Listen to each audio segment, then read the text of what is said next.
అంతే, ఎక్కువ వేయకూడదు, లైట్గా వేసుకోవాలి. సో పచ్చిమిర్చి ఆనియన్స్ వేగుతుండగానే మనం ఇంట్లో గ్రైండ్ చేసిన అల్లం వెల్లిపాయ టేస్టీగా ఉంటుందని మేము జనరల్గా ఇంట్లోనే గ్రైండ్ చేసుకుంటామండి. అల్లం ఒలిసి వెల్లిపాయ కూడా. సో ఆ పేస్ట్ వేస్తున్నాను.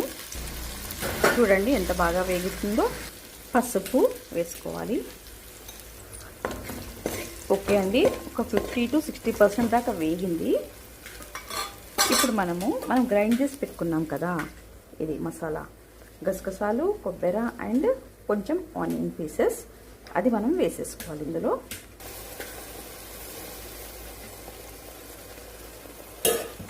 ఇది కొంచెం ఫ్రై లాగా అయ్యాక పెరుగు వేసుకోవాలి.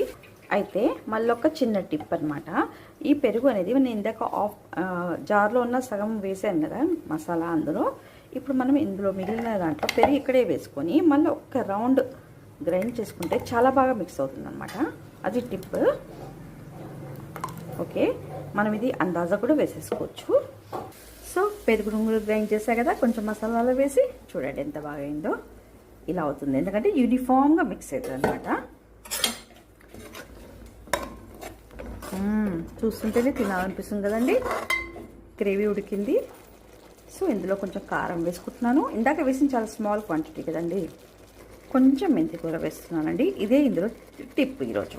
సో ఇది ఉడుకుతూ ఉంది కదండి, ఉడుకుతూ ఉంది.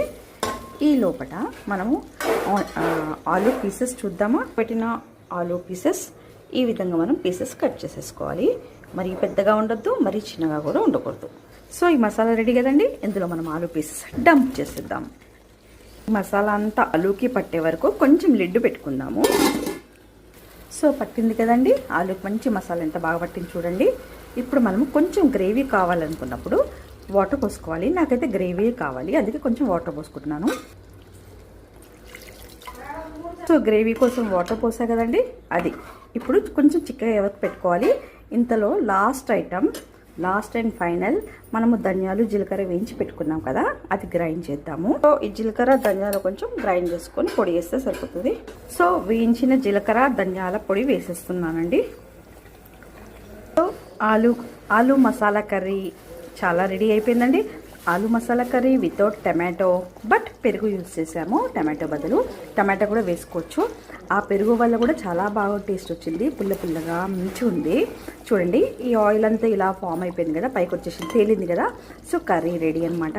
సో వ్యూవర్స్ చూడండి, మీరు కూడా ట్రై చేయండి, చాలా బాగుంటుంది taste. Yummy tasty aloo masala curry. Please viewers share and subscribe my channel.